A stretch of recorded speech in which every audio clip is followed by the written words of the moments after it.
Bagaimana Ibu sendiri memaknai Hari Perempuan Internasional sebagai orang yang tidak saja berkiprah di tanah air, tetapi juga di panggung-panggung dunia?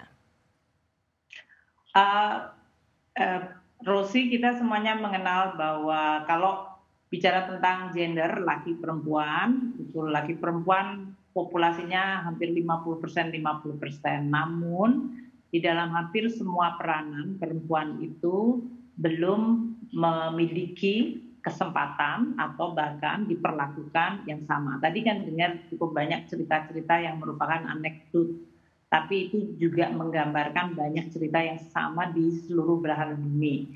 Pertama, perempuan itu biasanya masih dihadapkan di dalam rumah tangga, keluarganya tadi diandalkan sebagai pekerja yang tidak dibayar. Sehingga domestic work itu biasanya alamiah dijatuhkan kepada perempuan. Nah, dalam situasi COVID kita semuanya tahu bahwa ini akan menambah beban yang sangat besar.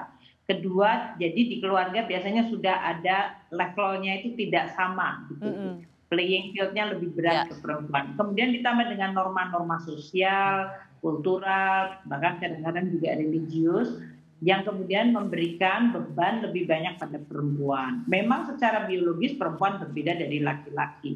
Namun sebetulnya dari sisi kemampuan, tadi kalau kita sebut dari Dr. Rolista atau tadi siapa Mbak Endang, Mbak Endang di Jogja, yang milik, itu kalimat-kalimatnya menggambarkan bahwa kita harus memiliki confidence, kepercayaan diri untuk memilih apa yang kita bisa lakukan, dan itu kita lakukan terbaik. Kadang stereotyping yang tadi disebutkan, seolah-olah perempuan itu dikotakkan. Kalau perempuan, pertanyaan Rosi kan tadi menunjukkan jelas banget. Kalau perempuan itu ya kerjanya yang halus-halus, yang ini bukan pekerjaan perempuan.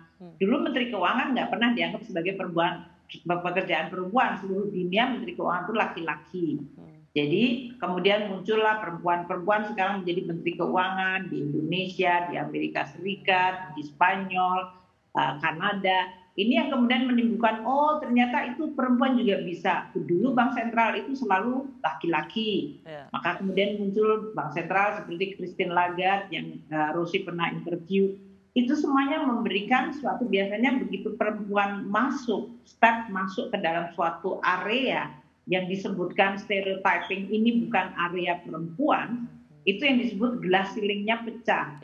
Jadi apa yang disebut atap yang sebetulnya dibikin-bikin, tidak nyata, tapi kemudian dijadikan sebagai penghalang.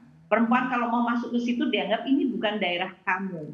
Maka memang perempuan banyak harus berjuang. Nah, Hari Perempuan Internasional sebetulnya sebuah peringatan bagi kita semuanya untuk menyadarkan bahwa peranan perempuan itu sebetulnya sangat potensial, sangat besar. Dan kalau saya mengatakan secara moral betul untuk memberikan peran yang lebih banyak. Secara ekonomis juga sangat besar. Kalau seorang perempuan diberikan peran yang lebih besar, kesempatan yang lebih besar, ekonominya itu biasanya lebih bagus. Akan growing lebih bagus. Terus kalau level institusi di dalam korporasi, kalau ada board of director-nya, ada perempuan, maka biasanya pembahasannya menjadi jauh lebih lengkap dari semua dimensi. Bayangkan kalau semuanya laki-laki, biasanya mereka kemudian kehilangan perspektif yang biasanya perempuan. Kita lihat banyak sekali cerita-cerita, umpamanya waktu Google mau mendevelop sesuatu, mereka lupa bahwa itu engineer-nya biasanya laki-laki, lupa bahwa ternyata user itu ada yang perempuan. Nah, hal-hal kayak gini yang menggambarkan bahwa Hari Perempuan Internasional menggambarkan bahwa perempuan masih harus berjuang dan saling mendukung dan memberikan confidence bahwa sebetulnya banyak halangan itu dibuat-buat. Banyak halangan itu yang di-create oleh norma, oleh sosial, yang sebetulnya bukan merupakan sesuatu yang real.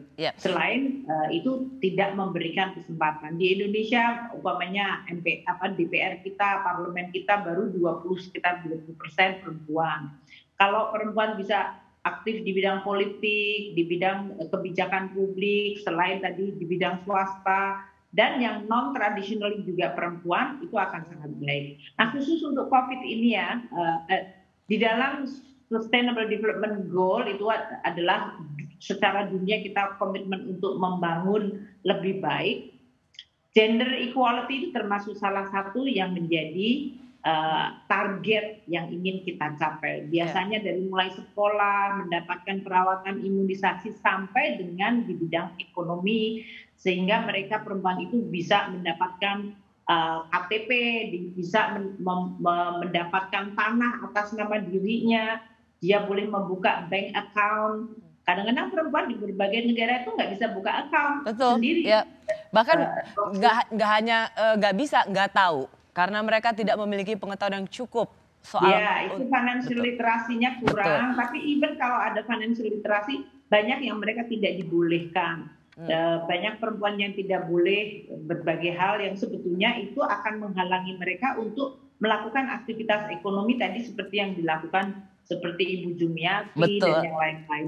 Itu Ya, adalah sesuatu yang sebetulnya menjadi penghalang yang kemudian mengurangi potensi kemampuan perempuan yang sebetulnya tidak hanya baik untuk perempuan itu, pasti baik untuk keluarganya. Kalau dia mendapatkan income, dia pasti memikirkan pertama untuk anak-anaknya. Tadi ya. kan untuk keluarga dulu. Hmm. Dan kemudian dia juga setiap perempuan yang makin dieduket juga pasti mengeduket anaknya.